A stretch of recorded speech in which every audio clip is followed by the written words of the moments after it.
High viewers எல்லோரும் எப்படி இருக்கீங்க? நான் நல்லா இருக்கேன். கௌசி குக்கிங்லேருந்து உங்கள் கௌசி தான் பேசுகிறேன். நான் என்ன செய்ய போகிறேன்னா, சூப்பரான டேஸ்ட்டில் சாம்பார் சாதம் தான் செய்ய போகிறேன். இதுக்கு ஒரு சின்ன சைஸ் கத்திரிக்காய், ஒரு சின்ன சைஸ் உருளைக்கிழங்கு, பெருசாக இருந்தால் பாதி எடுத்துக்கோங்க, ஒரு தக்காளி, பாதி கேப்சிகம், ஒரு முருங்காய், கொஞ்சமாக முட்டைகோஸ், கொஞ்சம் கேரட், கொஞ்சமாக முள்ளங்கி கட் பண்ணி வச்சுக்கோங்க. பீன்ஸ் இருந்தால் கொஞ்சமாக கட் பண்ணி வச்சுக்கோங்க. ஒரு கப்பு அரிசிக்கு அரை கப் அளவுக்கு துவரம்பருப்பு, கொஞ்சம் அதிகமாக தண்ணி போட்டு நல்லா குழைய வேக வச்சுக்கோங்க. இப்போ இதுக்கு ஒரு மசாலா ரெடி பண்ணலாம். கடலைப்பருப்பு ஒரு ஸ்பூன், துவரம்பருப்பு ஒரு ஸ்பூன், அப்புறம் உளுத்தம்பருப்பு ஒரு ஸ்பூன் தனியா, அப்புறம் 3 வரமிளகா போட்டிருக்கேன். உங்கள் காரத்துக்கு வரமிளகா போட்டுக்கோங்க. ஒரு ஸ்பூன் சீரகம். இதை லைட்டாக வறுத்துக்கலாம். நல்லா ஒரு ஸ்பூன் எண்ணெய் போட்டு கொஞ்சமாக வறுத்துக்கோங்க. இது கூட சின்ன பீஸ் தேங்காய், கொஞ்சமாக அரை ஸ்பூன் சோம்பு, அரை ஸ்பூன் மிளகு போட்டு இது கூட கலந்துட்டு வறுத்துக்கோங்க. நல்லா கோல்டன் ப்ரௌனாக வறுப்படணும். அதனால் ஃப்ளேம் நல்லா குறைச்சி வச்சுக்கோங்க.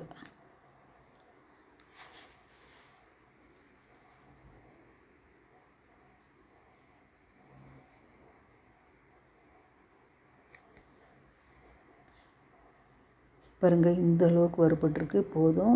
இதை நல்லா ஆற வச்சு பவுடர் பண்ணிக்கலாம். இப்போ சாதமும் துவரம்பருப்பும் நல்லா குழைய வெந்துடுச்சு. இதை அடுப்பு ஆஃப் பண்ணிக்கிட்டேன். பாருங்கள், இந்த பொடியை நம்ம பவுடர் பண்ணி எடுத்துகிட்டு வந்துடலாம். அதே பேன் அடுப்பில் வச்சுக்கலாம். ஒரு 2 ஸ்பூன் அளவுக்கு எண்ணெய் போட்டுக்கோங்க. எண்ணெய் சூடான ஒன்று நம்ம கட் பண்ணி வச்சுருக்கோம் இல்லையா, ஒரு பெரிய வெங்காயம், ஒரு 10 சின்ன வெங்காயம் நான் உரித்து வச்சுருக்கேன், முழுசாக போட்டுக்கலாம். இதையும் போட்டு நல்லா வறுத்துக்கோங்க. வறுபடட்டும். கொஞ்சம் நல்லா வாசனை வர வரைக்கும் வதக்கிக்கோங்க.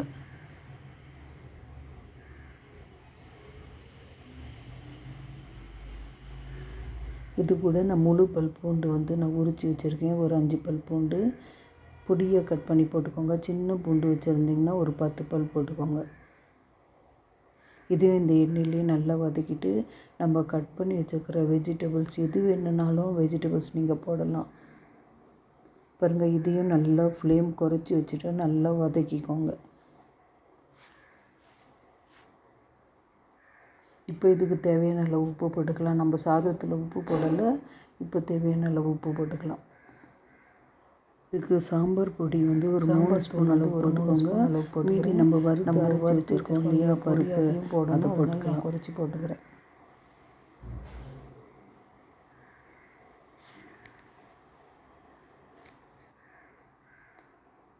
நல்லா கலந்து விட்டுக்கோங்க. ஃப்ளேம் நல்லா குறைச்சி வச்சுக்கோங்க.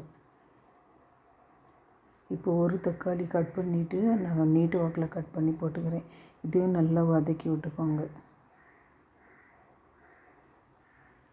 இப்போ இது காய் வதங்கிறதுக்கு தேவையான அளவு, வேகிறதுக்கு தேவையான அளவு நம்ம தண்ணி போட்டுக்கலாம். கொஞ்சமாக மஞ்சத்தூள் நீங்கள் போட்டுக்கோங்க. இதில்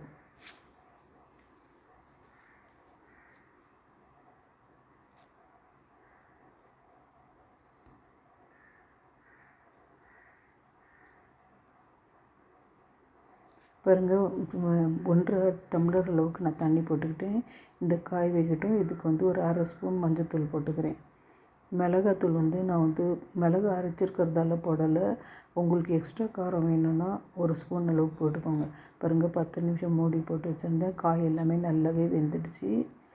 இப்போ நம்ம வேக வச்சுருக்கோம் இல்லையா அரிசி பருப்பு கலவை, அதில் நம்ம போட்டு இந்த காயை மிக்ஸ் பண்ணிக்கலாம். காய் ரொம்ப வேக வைக்காதீங்க, முருங்கெல்லாம் உடஞ்சி போயிடும். கொஞ்சம் முக்கால் பங்கு வெந்தால் போதும். பாருங்கள், இதை போட்டு மிக்ஸ் பண்ணிக்கலாம் இந்த சாதத்தில்.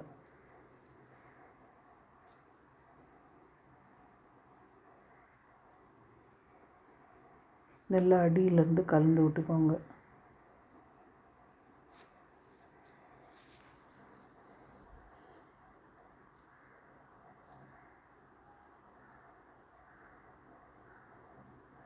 இப்போ நம்ம கேப்சிகம் கட் பண்ணி வச்சுருந்தோம் இல்லையா, குடமிளகா, அதை போட்டுக்கலாம். குடமிளகா கொஞ்சம் கிறிஸ்பியாக இருக்கணும், அப்போ தான் நல்லா சாப்பிட்றதுக்கு டேஸ்ட்டாக இருக்கும். இப்போ நம்ம பொடி பண்ணி வச்சுருந்தோம் இல்லையா, அந்த பொடியை போட்டுக்கலாம். நான் அளவாக தான் வறுத்து வச்சுருக்கேன், அதனால் முழு பொடியும் நான் போட்டுக்கிறேன். இந்த பொடி ரொம்ப நைஸாக அரைக்காதீங்க, கொரகொரப்பாக இருந்தால் போதும். இதையும் நல்லா மிக்ஸ் பண்ணி விட்டுக்கோங்க.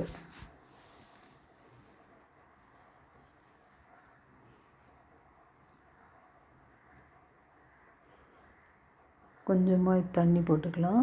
இந்த மசாலா எல்லாமே நல்லா மிக்ஸ் ஆகிற அளவுக்கு. ரொம்ப அதிகமாக தண்ணி போடாதீங்க, கொஞ்சம் திக்காக தான் இருக்கணும் அந்த சாம்பார் சாதம். உங்களுக்கு தேவையான அளவு தண்ணி கலந்துக்கோங்க. பாருங்கள், இது நல்லா கலந்து விட்டு உப்பு செக் பண்ணிக்கோங்க.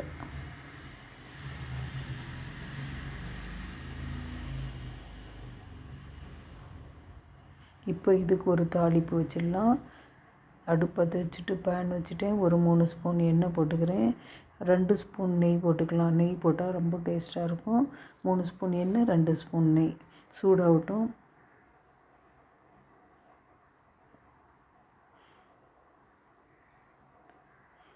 பாருங்கள், அரை ஸ்பூன் அளவு கடுகு, கொஞ்சமாக சீரகம் போட்டிருக்கேன். பெருங்காயம் சின்ன ஸ்பூனில் 1 ஸ்பூன் அளவு போட்டுக்கோங்க. அப்போ தான் நல்ல வாசனை தூக்கலாக இருக்கும். அவ்வளோதான், 2 வரமிளகா போட்டுக்கிறேன் நான். அவ்வளோதான் தாளிப்புக்கு. நான் வேறு எதுவுமே போடலை. இது என்னோட மெத்தடு சாம்பார் சாதம்.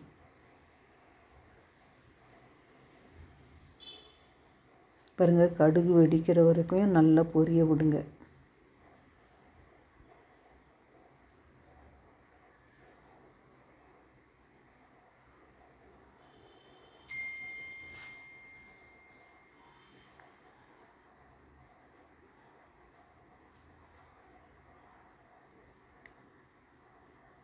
அவ்வளோதான். இந்த தாளிப்பு நம்ம செஞ்சு வச்சுருக்கோம் இல்லையா சாம்பார் சாதம், அதில் போட்டுக்கலாம்.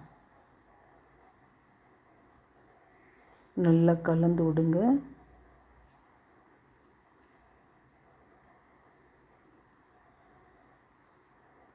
நல்லா அடியிலேருந்து நல்லா கலந்து விடுங்க.